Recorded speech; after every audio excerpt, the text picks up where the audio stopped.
just to give you a little bit of background, I've been a paranormal investigator for about 20, 25 years, and I was heavily into ghost hunting per se until television and started to have all these people running around the field, making a nonsense of everything. So in 2004, I joined MUFON, and soon after became a field investigator. And I know we're running out of time, so I'll go with the hors d'oeuvres. Alexander Zekas is a field investigator. We met briefly, and we shared field techniques and cases, and one of his cases came up that occurred, I believe, in 1945, and his mom then was the witness of a craft that was similar to a rocket, and she saw, and she was a young girl at that time, saw this craft fly over the hill and then literally crash into the mountain and set the whole area ablaze. And Alexander recalled the story, and when he got older, he decided to go out and investigate. Asked his mom, I think his mom passed away a few years ago, but we visited back in 2006. We visited the site.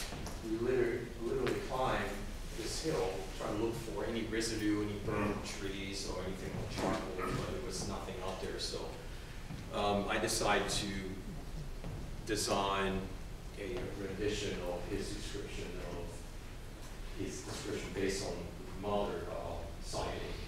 By the way, most of my renditions are Photoshop. I do a lot of graphics at the site to spice up things, so you'll see a lot of that in there.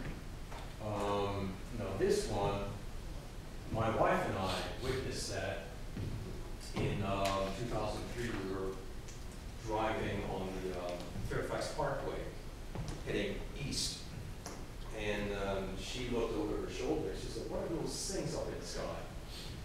And these objects were actually a little higher altitude than depicted in this photo. I decided just to bring a little closer to share the description of these. At first, I was looking over my shoulder. I was driving the car, and it looked like clouds, smoke of some kind. And I said, they could be hot air balloons. And she said, well, there's no baskets at the bottom, so it's got to be something else. And I said, well, it could be clouds or something. And I kept looking at it, and we decided to pull over. And these things did not change shape. It remained there. And usually if there were clouds, they would just change shape and just fade out or move or something. It just stood there still. And I kind of said to her, these objects kind of look like jellyfish, because you're right. And we didn't actually see the things in the bottom move, but it just really strange, and it was like we really had to go. I forgot where we were going, but we drove back in the car and said we have to go. So I wish I had my camera with me. But actually, this case made it in the Weird Virginia books. I don't know if you guys seen that at the bookstore. Different local oddities and weird, and they literally had this case there, but they exaggerated these objects having an actual jellyfish floating in the sky. So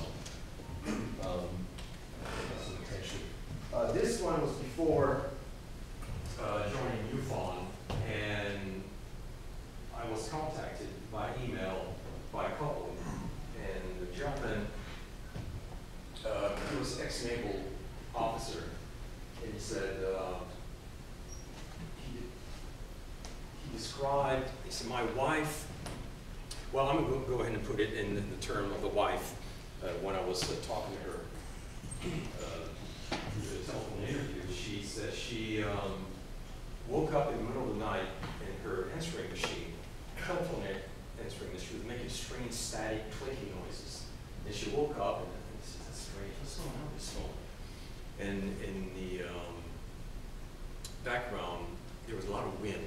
She could hear the leaves rustling in the tree branches, and I said, "Must be some type of storm out there." So she decided to get up and walk over to the front door. She opened up the front door, and then it was like an electrical storm of some type. And she looks up and she saw this craft hovering over the neighbor's yard.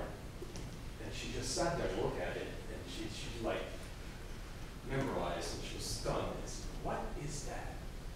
And about maybe 5-10 seconds later, a lightning strike almost right in the center of it, and the thing disappeared. She went back and woke up her husband, and she described this whole thing to him, and she was still pretty shaken up by it. And by the way, the power they had a power outage at that time that lasted a few hours, and that's within the Dominion Power Company. They actually logged that in their website. And the gentleman, the next day, after interviewing him and his wife, he sent me an email that says, "You know, I think what I saw were ball lightning just hovering around. I'm not too sure." So he was kind of stepping back a little bit. And I promised him I'm not going to use his name or any telephone number, but that was a pretty interesting case. Okay, this is one of the cases I worked on a SIP project. And this occurred in Manassas, and two gentlemen, they were working in their backyard in plain daylight, and they were used to listening to being so close to Dulles Airport, planes landing, and the engine sound and all, and they often look up and see these the planes getting ready for landing, and then all of a sudden this guy was looked up and saw these strange-looking triangular crafts, and they looked flat. Basically, it looked like what you see on the illustration there, but he said they were almost playfully flying around in circles, like they were chasing each other, like birds. And he said, "That's strange." And then they headed west, made a sharp 90-degree turn, and took off in the south towards south. And he said it was really strange. They were about the size of a car, and he said, "I never seen anything like it." He got all excited, and his friend, roommate, he worked for the Secret Service, but he didn't go any detail on what area or which department. But for daylight, I mean, right at the path of the landing in Dulles, that's pretty strange. This case is another SIP project, with a little project. A couple, they were, right after sundown, they were driving and waiting to make a left turn on the main road, and they were looking at a distance, I would say about a little less than a quarter of a mile from the intersection, right above the woods. We were seeing this unusual